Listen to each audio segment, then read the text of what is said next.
샬롬, 안녕하세요. 제이슨 목사입니다. 오늘 하나님 말씀은 야고보서 1장 2절에서 8절입니다. 제가 읽어드리겠습니다. 내 형제들아, 너희가 여러가지 시험을 당하거든 온전히 기쁘게 여기라.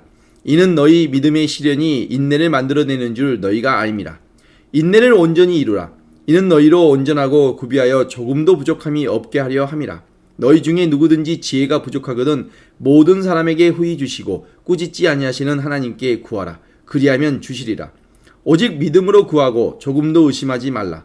의심하는 자는 마치 바람에 밀려 요동하는 바다 물결 같으니 이런 사람은 무엇이든지 주께 얻기를 생각하지 말라. 두 마음을 품어 모든 일에 정함이 없는 자로다. 아멘. 하나님의 말씀입니다. 우리의 현실과 인생은 결코 쉽지 않습니다.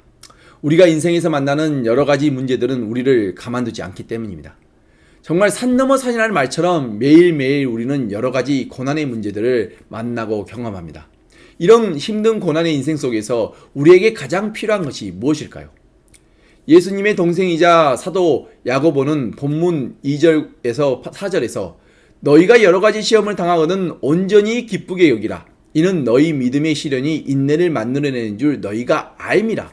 인내를 온전히 이루라. 이는 너희로 온전하고 구비하여 조금도 부족함이 없게 하려 함이라 라고 말씀하시며 우리 인생이 결코 쉽지 않다는 것을 말씀하고 있습니다. 그러나 그는 그렇게만 끝내는 것이 아니라 우리에게 시험당함을 온전히 기쁘게 여기라고 말씀하셨습니다.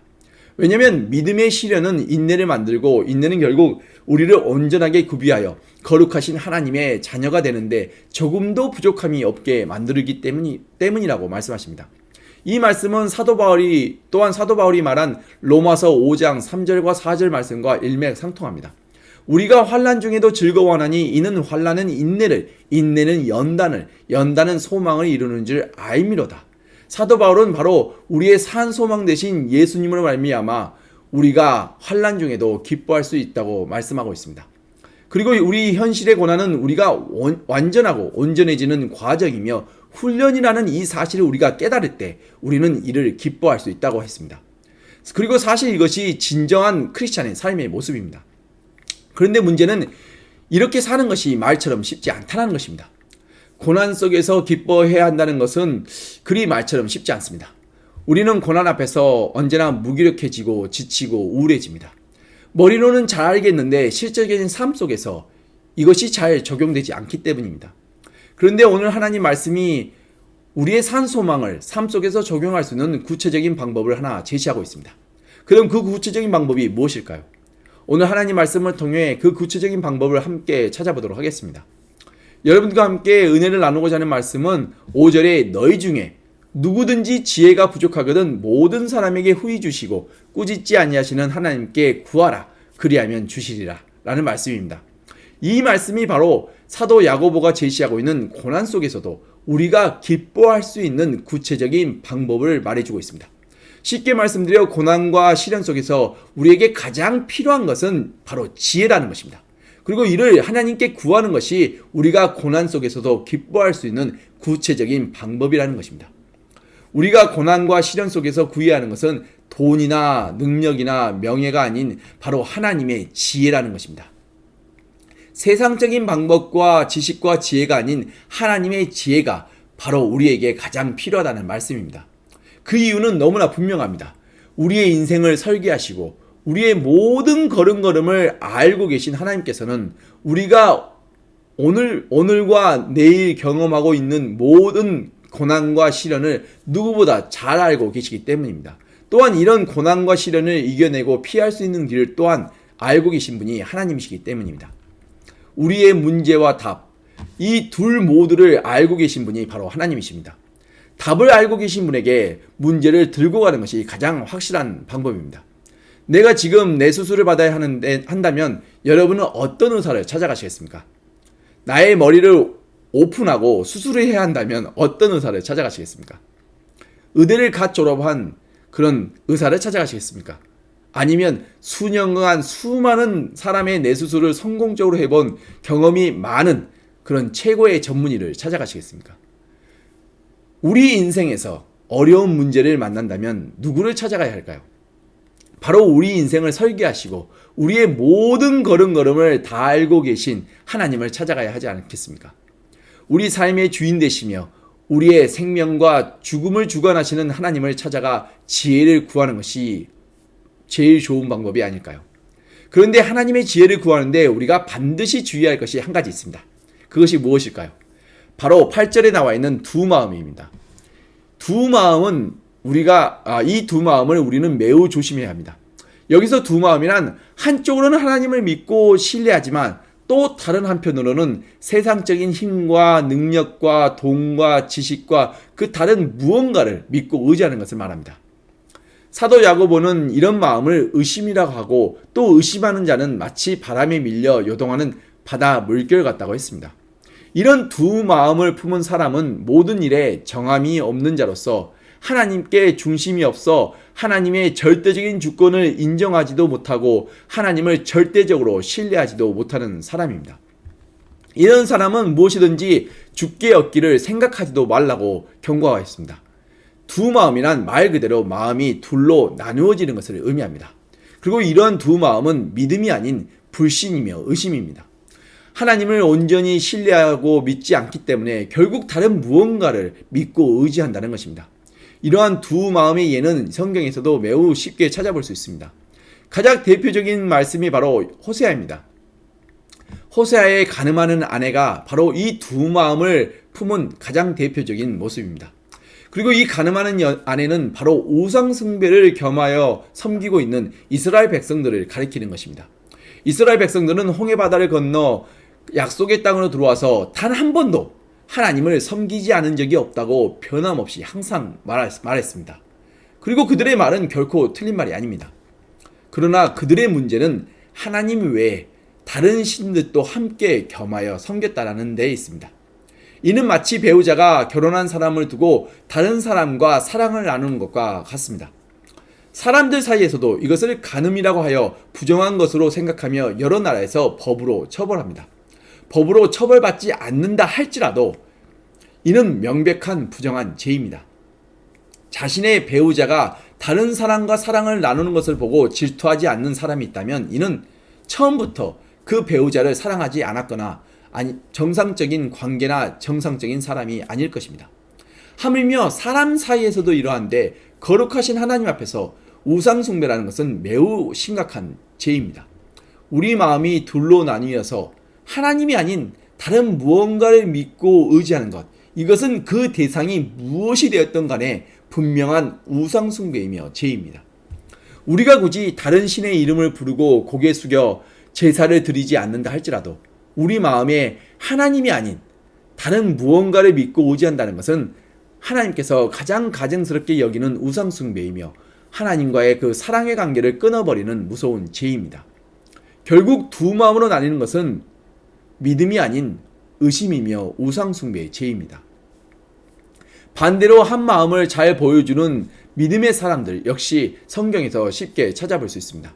산 중턱의 거대한 방주를 100년 동안 지었던 노아를 비롯하여 100세에 낳은 약속의 아들 이삭을 번제에 바치라는 하나님의 명령에 순종했던 아브라함, 홍해바다와 애굽의 군병들 사이에서 두려워하지 않고 오직 하나님을 의지했던 모세, 사울 왕의 끈질긴 추격과 사망의 음침한 골짜기 속에서도 선한 목자 되신 여호와 하나님만을 바라보았던 다윗, 용광로 불 속에 던져짐에도 불구하고 하나님의 사랑을 포기하지 않았던 다니엘의 세 친구들, 사자 굴 속에서 오직 하나님만을 바라보고 집중하였던 다니엘, 죽음 앞에서도 변치 않았던 사도 바울을 비롯한 예수님의 제자들과 수많은 순교자들, 이들의 믿음이 바로 하나님이 기뻐하시는 온전한 한 마음이며 진정한 믿음입니다. 이러한 한 마음을 가장 잘 보여주신 분이 바로 우리의 선한 목자 되신 예수님이십니다. 고난의 십자가 길에서도 마다하지 않고 우리를 구원하시기 위해 죽기까지 하나님 아버지께 순종하신 예수님의 삶이 바로 한 마음입니다. 그리고 예수님께서 이 두 마음에 대해 매우 엄하게 경고하셨습니다. 마태복음 6장 21절부터 24절에 예수님께서 말씀하시길 내 보물이 있는 그곳에 내 마음도 있느니라. 눈은 몸의 등불이니 그러므로 내 눈이 성하면 온몸이 밝을 것이요 눈이 나쁘면 온몸이 어두울 것이니 그러므로 내게 있는 빛이 어두우면 그 어둠이 얼마나 더하겠느냐. 한 사람이 두 주인을 섬기지 못할 것이니 혹 이를 미워하고 저를 사랑하거나 혹 이를 중히 여기고 저를 경히 여김이라. 너희가 하나님과 재물을 겸하여 섬기지 못하느니라.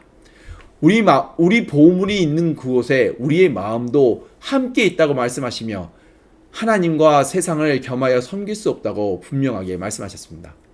그뿐만 아니라 예수님께서 우리를 위해 기도하실 때 하나됨을 강조하셨습니다. 요한복음 17장 21절에서 23절에 예수님께서 기도하시길 아버지여, 아버지께서 내 안에 내가 아버지 안에 있는 것 같이 그들도 다 하나가 되어 우리 안에 있게 하사 세상으로 아버지께서 나를 보내신 것을 믿게 하옵소서. 내게 주신 영광을 내가 그들에게 주었사오니 이는 우리가 하나 된 것 같이 그들도 하나가 되게 하려 함이니이다.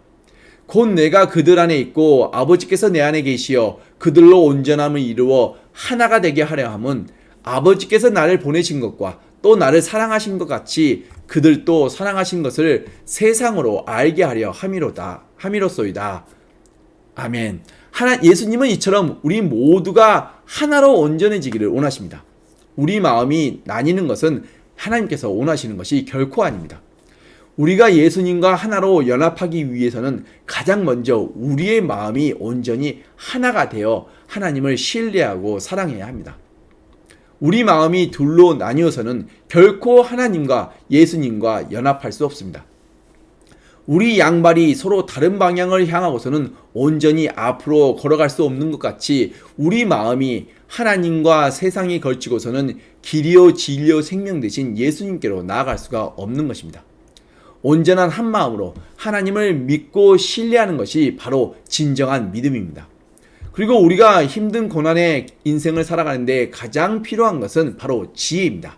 사람의 지혜나 세상의 지혜가 아닌 바로 하나님의 지혜가 필요합니다. 오직 하나님의 지혜만이 불완전한 우리가 이 고난의 인생을 통해 거룩하신 하나님의 자녀로서 가장 온전하고 완벽하며 조금도 부족함 없이 없도록 만들어준다는 것을 우리가 깨닫도록 해줍니다. 이 지혜는 우리의 고개를 들어 고난의 문제로부터 예수님께로 우리의 시선을 바꾸어 줍니다. 그리고 이 지혜를 구하는 것은 오직 온전한 한 마음으로 기도할 때 가능합니다. 그리고 이 온전한 한 마음이 바로 진정한 믿음입니다.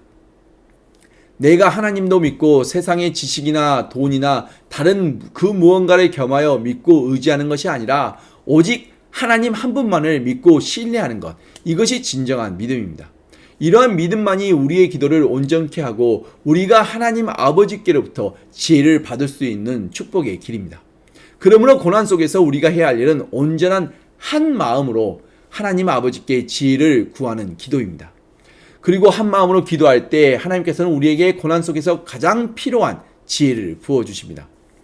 하나님은 한 분이신 것처럼 우리의 마음도 하나가 되어야 합니다. 신명기 6장 4절과 5절에 나와 있는 그 쉐마가 바로 한 마음입니다. 이스라엘아 들으라. 우리 하나님 여호와는 오직 유일한 여호와이시니라. 너는 마음을 다하고 뜻을 다하고 힘을 다하여 내 하나님 여호와를 사랑하라.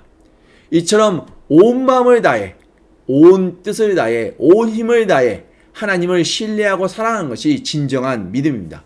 그리고 이러한 진정한 믿음만이 우리를 마치 하늘을 나는 독수리와 같이 인생에 있는 모든 짐들과 문제들로부터 자유케 해줍니다. 이러한 한 마음으로 꾸짖지 아니하시고 후히 주시는 하나님께 지혜를 구하셔서 힘든 고난의 삶을 오래 참음과 인내와 기쁨으로 매일 승리하시는 저와 여러분 되시기를 간절히 축원드립니다. 기도하시겠습니다. 하나님 아버지 감사합니다. 예수 그리스도의 십자가 사랑을 통해 너무나 부족하고 제약된 우리를 거룩하신 하나님의 자녀 삼아 주시고 예수 그리스도의 생명을 나누어 주심에 감사합니다. 주님의 뜻을 따라 살기에 너무나 부족하고 연약한 우리를 불쌍히 여기시고 우리가 실족할 때마다 우리의 연약한 손을 붙잡아 주심에 또한 감사합니다. 우리의 마음이 온전히 한 마음이 되어 주님께 온전히 집중하고 기도할 수 있도록 도와주시옵소서.